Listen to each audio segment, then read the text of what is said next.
Billionaire psycho ಭಾಗ 22.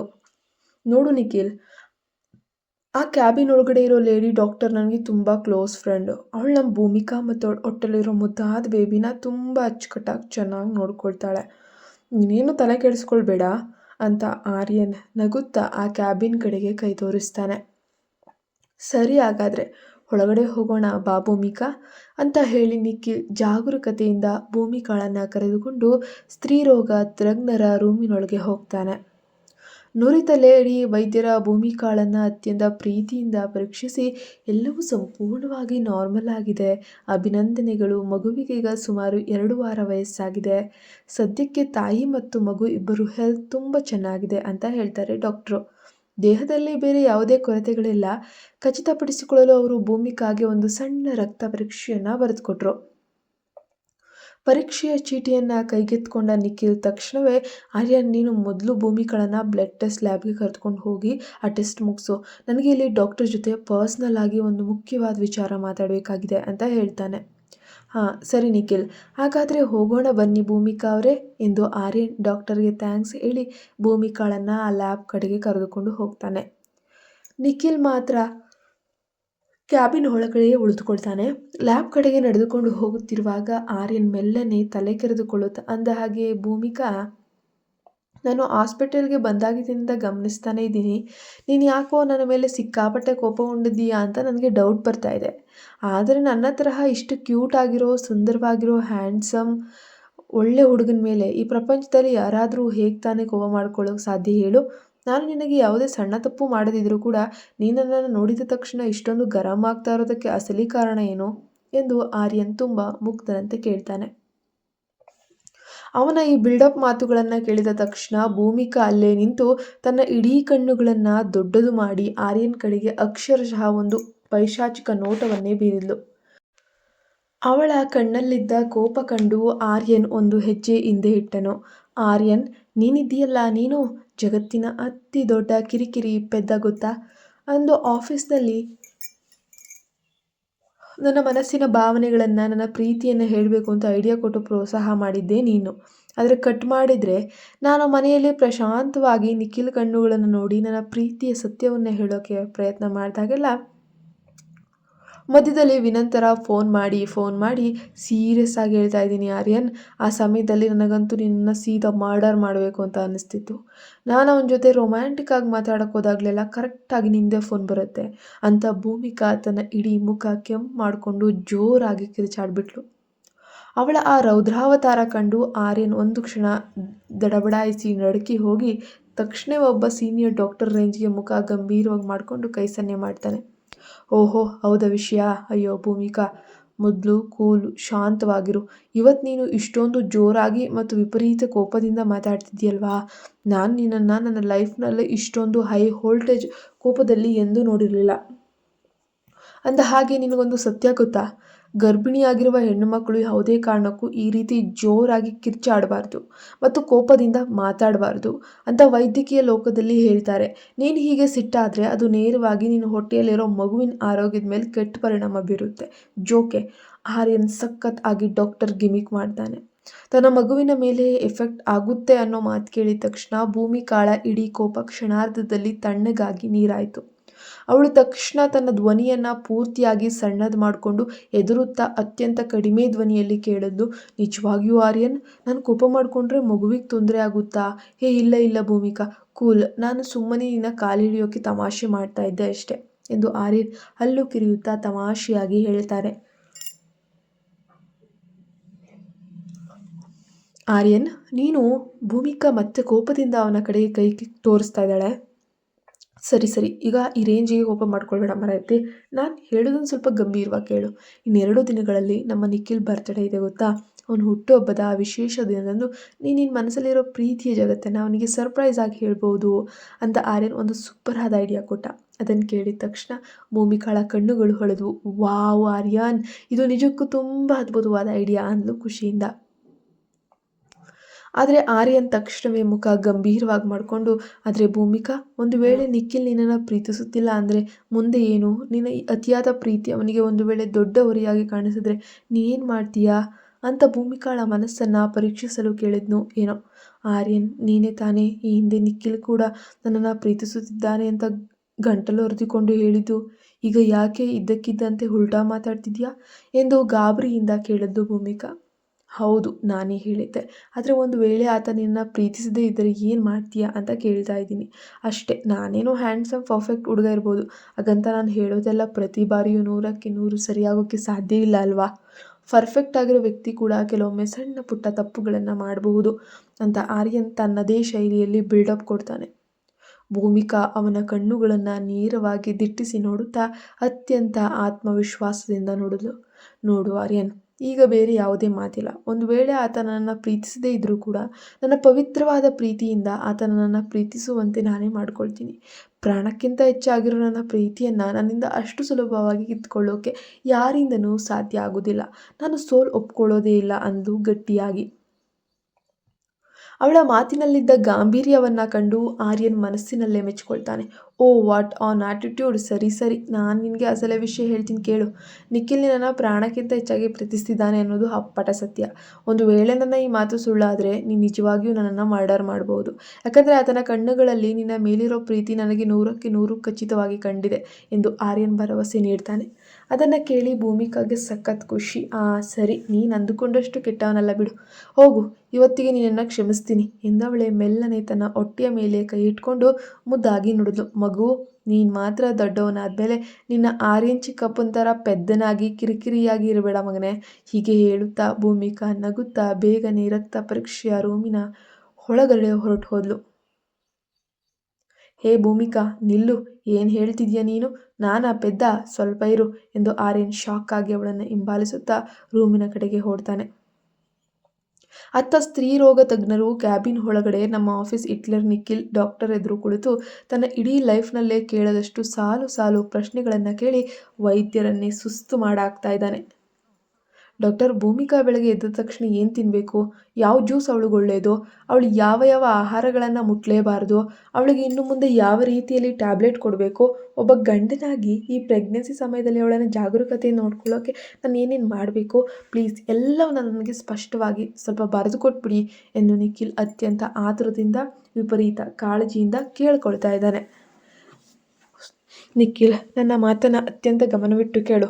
ಗರ್ಭಾವಸ್ಥೆಯ ಮುಂದಿನ 3 ತಿಂಗಳುಗಳು ಭೂಮಿಕಾಳಿಗೆ ಅತ್ಯಂತ ಕಷ್ಟಕರವಾದ ಸೂಕ್ಷ್ಮವಾದ ದಿನಗಳು.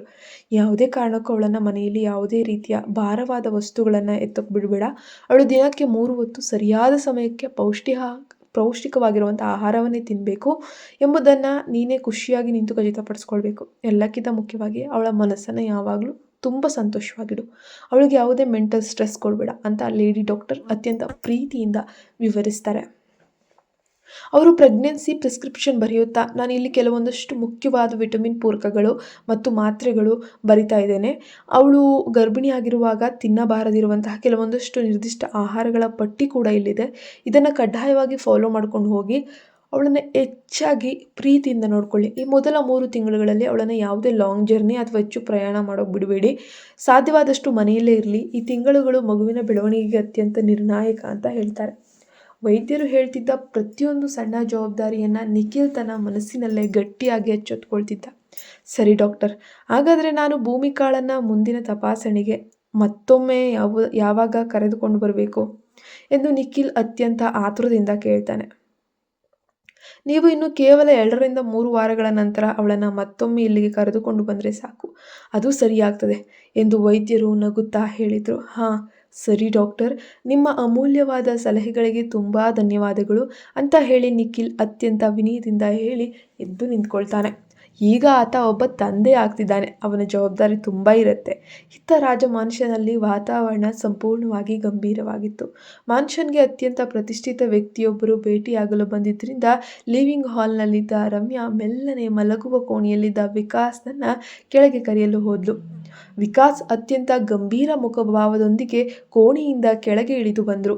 ಅವರು ಹಾಲ್ನಲ್ಲಿ ಸೂಟ್ ಧರಿಸಿ ಗಂಭೀರವಾಗಿ ಕುಳಿತಿದ್ದ ಆ ವ್ಯಕ್ತಿಗೆ ಅತ್ಯಂತ ಗೌರವದಿಂದ ಕೈಕುಲುಕುವ ಮೂಲಕ ಮನೆಗೆ ಸ್ವಾಗತಿಸಿದ್ರು. ಬನ್ನಿ, ಸ್ವಾಗತ ಶ್ರೀ ಕುಂದ್ರಾ ಅವರೇ, ಒಳಗೆ ಬನ್ನಿ ಅಂತ ಬರಮಾಡ್ಕೊಂಡ ವಿಕಾಸ್ ಪಕ್ಕದಲ್ಲೇ ಗೊಂದಲದಿಂದ ನಿಂತಿದ್ದ ರಮ್ಯಾಳ ಕಡೆಗೆ ನೋಡಿ, ರಮ್ಯಾ, ಇವರು ಮಿಸ್ಟರ್ ಕುಂದ್ರಾ, ನಮ್ಮ ಸಿಟಿಯ ಅತ್ಯಂತ ಸೀನಿಯರ್ ಮತ್ತು ಪ್ರಭಾವಶಾಲಿ ವಕೀಲರು ಅಂತ ಪರಿಚಯಿಸಿದ್ರು. ಓ ಹೌದಾ? ರಮ್ಯಾಳ ಕಣ್ಣುಗಳಲ್ಲಿ ತಕ್ಷಣವೇ ಸಂಶಯ. ಅವಳು ಕುತೂಹಲ ಆತಂಕದಿಂದ, ಹಾಗಾದರೆ ಈ ಕುಂದ್ರಾ ಅವರು ಇವತ್ತು ಇದ್ದಕ್ಕಿದ್ದಂತೆ ಇಷ್ಟೊಂದು ಬೆಳಗ್ಗೆನೇ ನಮ್ಮ ರಾಜ್ಯ ಮನುಷ್ಯನಲ್ಲಿ ಬರೋಕೆ ಯಾಕೆ ಕಷ್ಟಪಟ್ಟರು ವಿಕಾಸ್ ಅಂತ ನಯವಾಗಿಯೇ ಕೇಳಿದ್ಲು. ನಾನು ನನ್ನ ಇಡೀ ವೈಯಕ್ತಿಕ ಬಿಸ್ನೆಸ್ ಆಸ್ತಿಯ ಬಗ್ಗೆ ಕೆಲವು ಪ್ರಮುಖ ವಿಷಯಗಳನ್ನು ಚರ್ಚಿಸಿ ತುರ್ತಾಗಿ ಕೆಲವು ಹೊಸ ಕಾನೂನು ಕಾಗದ ಪತ್ರಗಳನ್ನು ಸಿದ್ಧಪಡಿಸಬೇಕು ಅಂತ ಬಯಸಿದೆ.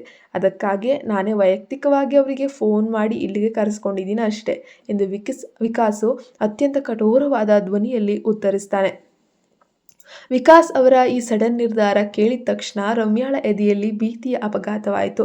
ಅವಳ ಮುಖದ ಬಣ್ಣ ಬದಲಾಯಿತು. ಅವಳು ತನ್ನ ಧ್ವನಿಯನ್ನು ಹತೋಟಿಯಲ್ಲಿಟ್ಕೊಳ್ಳಲು ಒದ್ದಾಡುತ್ತಾ, ಯಾವ ಕಾಗದಗಳು ವಿಕಾಸ್? ಇದ್ದಕ್ಕಿದ್ದಂತೆ ಆಸ್ತಿ ಕಾಗದ ಪತ್ರಗಳನ್ನು ಬದಲಾಯಿಸುವ ಅಗತ್ಯವೇನಿತ್ತು ಎಂದು ತೀವ್ರ ಗೊಂದಲ ಮತ್ತು ಒಳಗಿನ ನಡುಕದಿಂದಲೇ ಕೇಳಿದ್ಲು. ವಿಕಾಸ್ ಅವರಿಗೆ ಕೆಲವು ಅತ್ಯಂತ ಪ್ರಮುಖವಾದ ಆಸ್ತಿ ದಾಖಲೆಗಳನ್ನು ಹಸ್ತಾಂತರಿಸುತ್ತಾ ವಕೀಲರಾದ ಶ್ರೀ ಕುಂದ್ರಾ ರಮ್ಯಾಳ ಕಡೆಗೆ ತಿರುಗಿ ಅತ್ಯಂತ ವೃತ್ತಿಪರ ಧ್ವನಿಯಲ್ಲಿ ಉತ್ತರಿಸ್ತಾರೆ.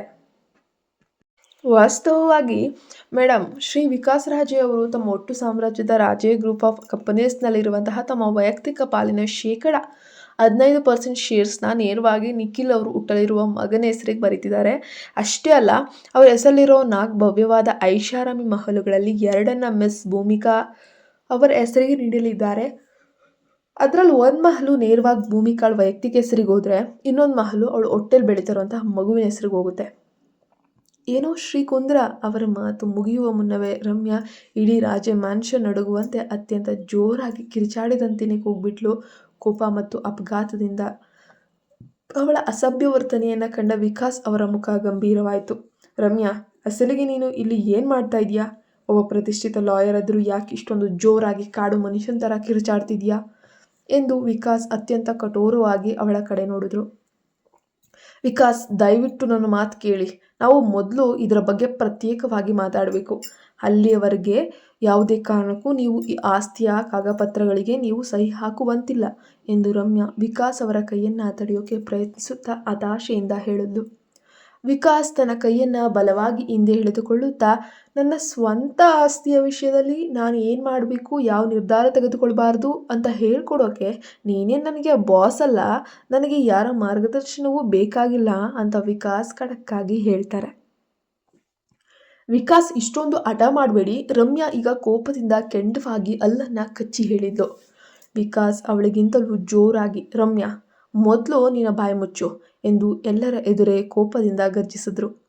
ಮನೆಯ ಒಳಗಿನ ಭೀಕರ ಕೌಟುಂಬಿಕ ಜಗಳವನ್ನು ನೋಡಿ ಮುಜುಗರಕ್ಕೊಳಗಾದಂತಹ ಮಿಸ್ಟರ್ ಕುಂದ್ರಾ ತಕ್ಷಣ ಎದ್ದು ನಿಂತು, ಶ್ರೀ ವಿಕಾಸ್ ಅವರೇ, ಎಲ್ಲ ಲೀಗಲ್ ಪೇಪರ್ಸ್ ಇಲ್ಲೇ ಇವೆ. ನೀವು ಒಮ್ಮೆ ಇವುಗಳನ್ನು ಸಂಪೂರ್ಣವಾಗಿ ಪರಿಶೀಲಿಸಿ ನಿಧಾನವಾಗಿ ಸಹಿ ಮಾಡಿ ನಂತರ ನನ್ನ ಆಫೀಸ್ಗೆ ನೀವು ಕಳಿಸ್ಕೊಡ್ಬೋದು ಅಂತ. ಸದ್ಯದ ಪರಿಸ್ಥಿತಿಯಲ್ಲಿ ಸರಿ ಇಲ್ಲದ ಕಾರಣ ನಾನು ಹೊರಡ್ತಿದ್ದೀನಿ ಅಂತ ಹೇಳುತ್ತಾ ಶ್ರೀ ಕುಂದ್ರಾ ಅಲ್ಲಿಂದ ವಿನಯದಿಂದಲೇ ಹೊರಟು ಹೋಗ್ತಾರೆ. ಲಾಯರ್ ಹೊರಗೆ ಹೋಗ್ತಿದ್ದ ತಕ್ಷಣ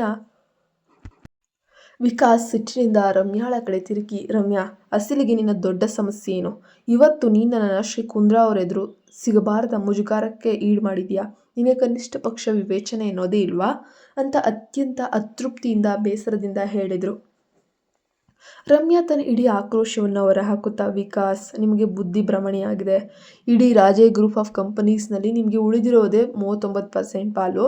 ಅದರಲ್ಲಿ ಈಗ ನೀವು ಯಾರಿಗೂ ಕೇಳ್ದಂಗೆ ನಿಖಿಲ್ ಮಗನಿಗೆ ಬರೋಬ್ಬರಿ 15% ಅನ್ನು ದಾನ ಮಾಡ್ತಿದ್ದೀರಿ ಅನ್ನೋ ಪ್ರಜ್ಞೆ ನಿಮಗಿದೆಯಾ ಅಂತ ರಮ್ಯಾ ಕಿಡಿಕಾರದ್ಲು.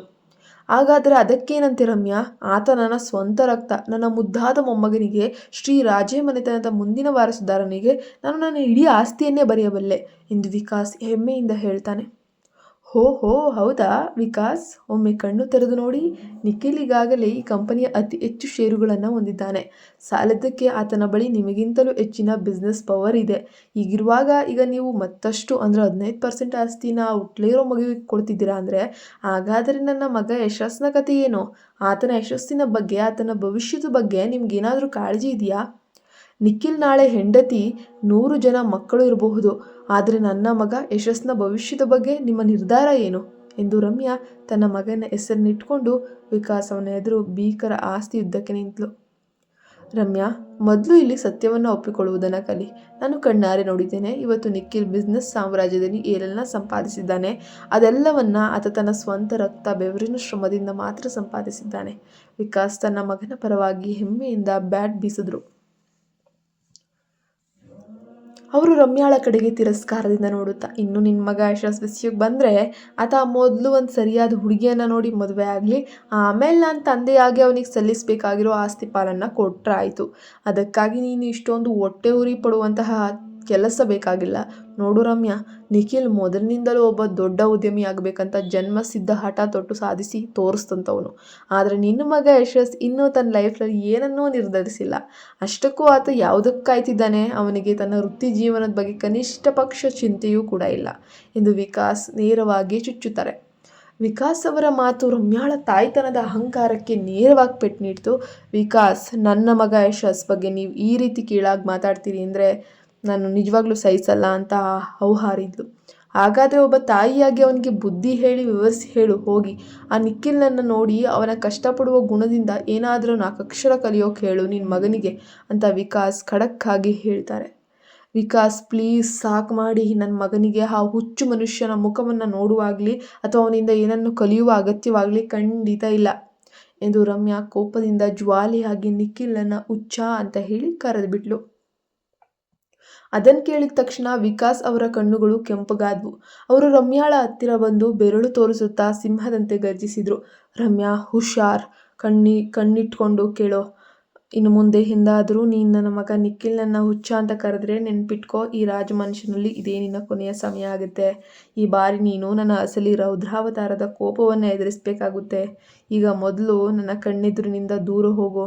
ನಿನ್ನ ಜೊತೆ ಈ ರೀತಿ ಅರ್ಥವಿಲ್ಲದ ವಾದ ಮಾಡುವುದು ಬಿಟ್ಟು ನನಗೆ ಆಫೀಸ್ನಲ್ಲಿ ಇನ್ನೂ 100 ಕೆಲಸಗಳಿವೆ. ಕೇಳಿ ವಿಕಾಸ್, ನಿಖಿಲ್ಗೆ ಇಷ್ಟೊಂದು ಆಸ್ತಿಯನ್ನು ಬರೆದುಕೊಡಬೇಡಿ. ನನ್ನ ಮಗ ಯಶಸ್ನ ಪರಿಸ್ಥಿತಿ ಏನಾಗಬೇಕು? ವಿಕಾಸ್ ವಿಕಾಸ್ ಎಂದು ರಮ್ಯಾ ಹಿಂದೆಂದೂ ಇಲ್ಲದಂತೆ ಜೋರಾಗಿ ಕಿರ್ಚಾಡ್ತಿದ್ರು. ವಿಕಾಸ್ ಮಾತ್ರ ಅವಳನ್ನು ಸಂಪೂರ್ಣವಾಗಿ ನಿರ್ಲಕ್ಷಿಸಿ ಸೀದಾ ತಮಗಿದ್ದ ಸ್ಟಡಿ ರೂಮ್ನೊಳಗೆ ನಡೆದು ಹೊರಟೋಗ್ತಾರೆ. ಅಷ್ಟೇ ಅಲ್ಲ, ರಮ್ಯಾಳ ಮುಖದ ಮೇಲೆ ಬಾಗಿಲನ್ನು ದಬಾರ್ ಅಂತ ರಭಸದಿಂದ ಮುಚ್ಚಿಕೊಳ್ತಾರೆ. ಅಮ್ಮ, ಅಸಲಿಗೆ ಬೆಳಗ್ಗೆನೆ ಯಾಕೆ ಈ ರೇಂಜ್ಗೆ ಇಡೀ ಮನೆ ಮೇಲೆ ತಗೊಂಡು ಜೋರಾಗಿ ಕೂಗಾಡ್ತಿದೀಯಾ? ಮಧ್ಯಾಹ್ನದವರೆಗೆ ಕುಂಭಕರ್ಣನ ತರಹ ಮಲಗಿ ಕೆಳಗೆ ನಡೆಯುತ್ತಿದ್ದ ಭೀಕರ ಗದ್ದಲದ ಧ್ವನಿಯಿಂದಾಗಿ ತಡವಾಗಿ ಎಚ್ಚರಗೊಂಡ ಯಶಸ್ ಕಣ್ಣುಜ್ಜುತ್ತಾ ಮೆಟ್ಟಿಲುಗಳಿಂದ ಕೆಳಗೆ ಇಳಿದು ಲಿವಿಂಗ್ ಹಾಲ್ಗೆ ಬಂದನು. ಮಗನ ಮುಖ ನೋಡ್ತಾ ಇದ್ದಂಗೆ ರಮ್ಯಾಳಿಗೆ ಮತ್ತಷ್ಟು ಕೋಪ ಉರಿ ಹತ್ಕೊಳ್ಳುತ್ತೆ. ನನ್ನ ಮುದ್ದಾದ ಮಗನೇ, ನನ್ನನ್ನು ಹೀಗೆಯೇ ಮರುಳು ಮಾಡುತ್ತಾ ಇರು. ನೀನು ದಿನವಿಡೀ ಹಗಲು ರಾತ್ರಿ ಎನ್ನದೆ ಹೀಗೆ ಸೋಮಾರಿಯಾಗಿ ಮಲಗುತ್ತಾ ಇದ್ರೆ ಆ ನಿಖಿಲ್ ನಮ್ಮ ಕಣ್ಣೆದುರೇ ನಮ್ಮ ಕೈಯಿಂದ ಪ್ರತಿಯೊಂದನ್ನು, ಇಡೀ ರಾಜ್ಯ ಸಾಮ್ರಾಜ್ಯವನ್ನೇ ಕಿತ್ಕೊಂಡು ಬಿಡ್ತಾನೆ. ನೋಡ್ತಾ ಇರು. ಆಮೇಲೆ ನಾವಿಬ್ಬರು ಸೀದಾ ರಸ್ತೆಗೆ ಬಂದು ಅಮ್ಮ, ತಾಯಿ ಅಂತ ಭಿಕ್ಷೆ ಬೇಡಬೇಕಾಗುತ್ತೆ ಎಂದು ರಮ್ಯಾ ತನ್ನ ಮಗನಿಗೆ ಭೀಕರವಾಗಿ ಬ್ರೈನ್ ವಾಶ್ ಮಾಡೋಕೆ ಶುರು ಮಾಡಿಕೊಳ್ತಾಳೆ. ಯಶಸ್ ಗೊಂದಲದಿಂದ ಯಾಕಮ್ಮ, ಅಷ್ಟಕ್ಕೂ ಏನಾಯಿತು, ಯಾರು ಏನು ಕಿತ್ಕೋತಿದ್ದಾರೆ ಅಂತ ಆಶ್ಚರ್ಯದಿಂದ ಕೇಳ್ತಾನೆ. ನಿಮ್ಮ ತಂದೆ ವಿಕಾಸ್ ರಾಜ್ ಇದ್ದಾನಲ್ಲ, ಅವರು ರಾಜೆ ಗ್ರೂಪ್ ಆಫ್ ಕಂಪನೀಸ್ ತಮಗಿರುವ ಪಾಲಿನ ಬರೋಬ್ಬರಿ 15% ಅಷ್ಟು ಆಸ್ತಿನ ನೇರವಾಗಿ ನಿಖಿಲ್ಗೆ ಹುಟ್ಟಲಿರುವಂಥ ಮಗನ ಹೆಸರಿಗೆ ಬರೀತಿದ್ದಾನಪ್ಪ. ಲಾಯರ್ನ ಕರೆಸಿ ಪೇಪರ್ಸ್ ರೆಡಿ ಮಾಡಿಸ್ತಿದ್ದಾರೆ. ರಮ್ಯಾ ಹಲ್ಲು ಕಚ್ಚಿ ವಿಷ ಕಾರಿದ್ಲು. ಏನಮ್ಮ ನೀನು ಹೇಳ್ತಾ ಇರೋದು?